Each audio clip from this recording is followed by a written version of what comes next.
CEO bank terbesar di Asia Tenggara, DBS Bank, Tan Su-shan, mengingatkan investor agar berhati-hati menghadapi potensi gejolak di pasar keuangan global. Ia menilai, harga saham global kini sudah terlalu tinggi. Hal ini tercermin dari lonjakan valuasi saham teknologi besar yang dikenal sebagai Magnificent Seven di Amerika Serikat, yakni Amazon, Alphabet, Meta, Apple, Microsoft, Nvidia, dan Tesla. Namun, lonjakan yang terlalu tinggi itu harus diwaspadai karena sewaktu-waktu bisa memicu koreksi besar dalam waktu dekat. Ibarat gelembung pecah, koreksi harga saham itu bisa memicu gejolak karena ada triliunan dolar dana investor yang disimpan di 7 saham teknologi itu. Peringatan Tan sejalan dengan pandangan Dana Moneter Internasional, Ketua Federal Reserve Jerome Powell, dan Gubernur Bank of England Andrew Bailey, yang menilai harga saham global sudah terlalu tinggi. Tan menyarankan, investor tidak menaruh semua modal di satu pasar, baik itu portofolio investasi, rantai pasokan, atau distribusi permintaan. Menurut dia, perlu lakukan diversifikasi.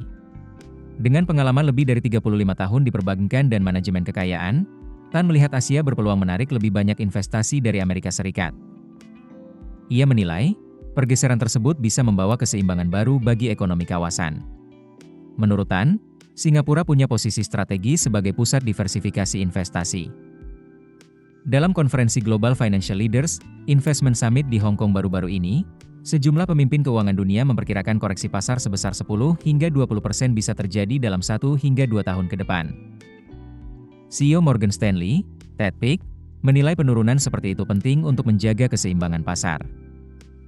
Beberapa saham teknologi besar, seperti Advanced Micro Devices dan Palantir, mencatatkan hasil kuartalan di atas ekspektasi.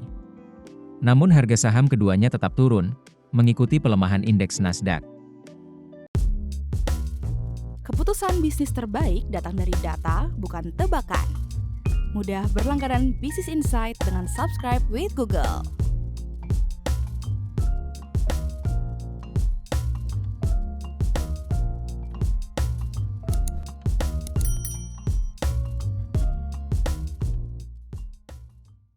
Download aplikasi Kontan sekarang di App Store atau Play Store.